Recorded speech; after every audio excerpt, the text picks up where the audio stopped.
আজকে পেঁপে আলুর দম করব। বেশি মশলা দিয়ে দম করব না। চলুন কেমন করে বানাই দেখাই। অঞ্জনা রান্নাঘরে ওয়েলকাম। আজকে করব পেঁপে আলুর দম। আমি তেলটা বসিয়ে দিয়েছি। দিয়ে দেবো কালো জিরা। সাদা জিরা দিলেও হয়, কালো জিরা দিলেও হয়। কালো জিরা দিলে সেন্টটা ভালো আসে, ওই জন্য দিয়ে দিলাম পেঁপেগুলো আর আলু একসঙ্গে। এটাকে আমরা ভালো করে ভেজে নেব।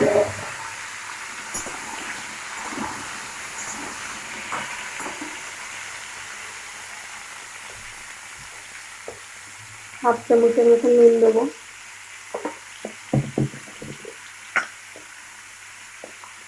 আর দিয়ে দেবো হলুদ। এটা হালকা ভেজে নেবো আমরা।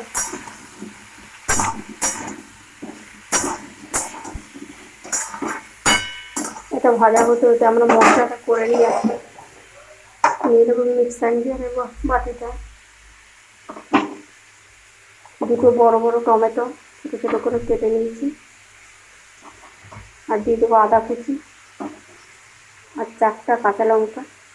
আমরা মিক্সিং জারে করে নিয়ে আসছি।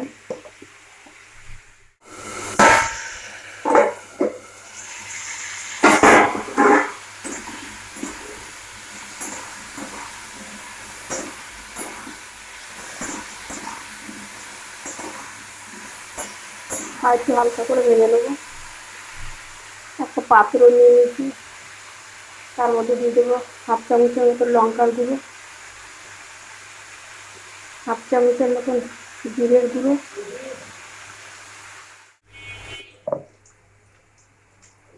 আর দিয়ে দেবো হাফ চামচের মতন হলুদ।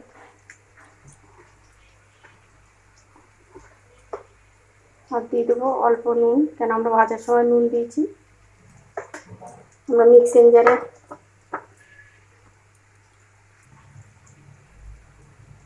আমরা জল দিয়ে ভিজিয়ে রাখবো মশলাটাকে। আর এটা মশলাটা করে নিয়ে এসেছিলাম।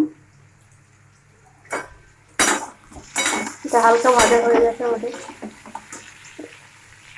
এই মশলাটা আমরা করে নিয়ে এসেছিলাম, মশলাটা দিয়ে দেবো। আর দিয়ে দেবো ওই পুরো মশলাটা যেটা জল দিয়ে ভিজিয়ে রাখলাম।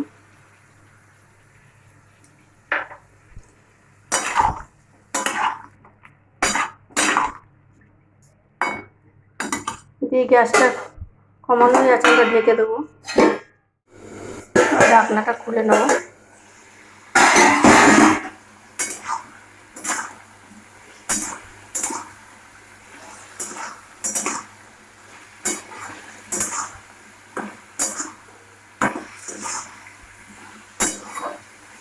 ঢেকে ঢেকে আমরা অল্প করে কষিয়ে নেবো গ্যাসটা কমিয়ে।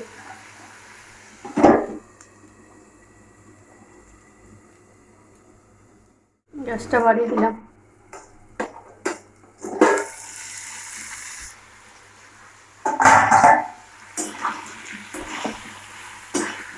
আমাদের তেল ছেড়ে গেছে, মশলাটা প্রায় হয়ে এসছে।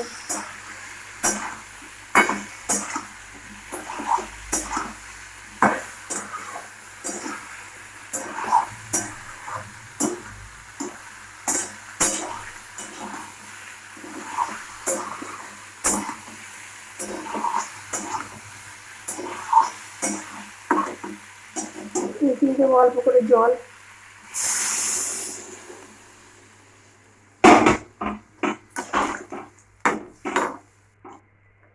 সবই মোটামুটি আমাদের সিদ্ধ হয়ে গেছে, আলু টালু।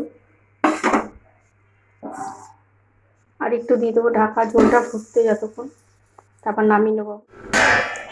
ঢাকাটা খুলে নেব। সব এটা আমাদের হয়ে গেছে, সব কিছু সিদ্ধ হয়ে গেছে।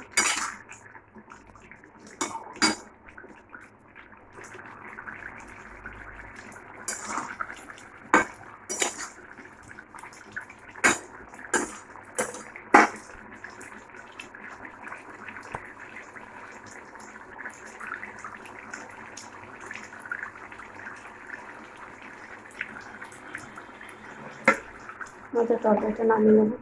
গ্যাসটা অফ করে দিয়েছি।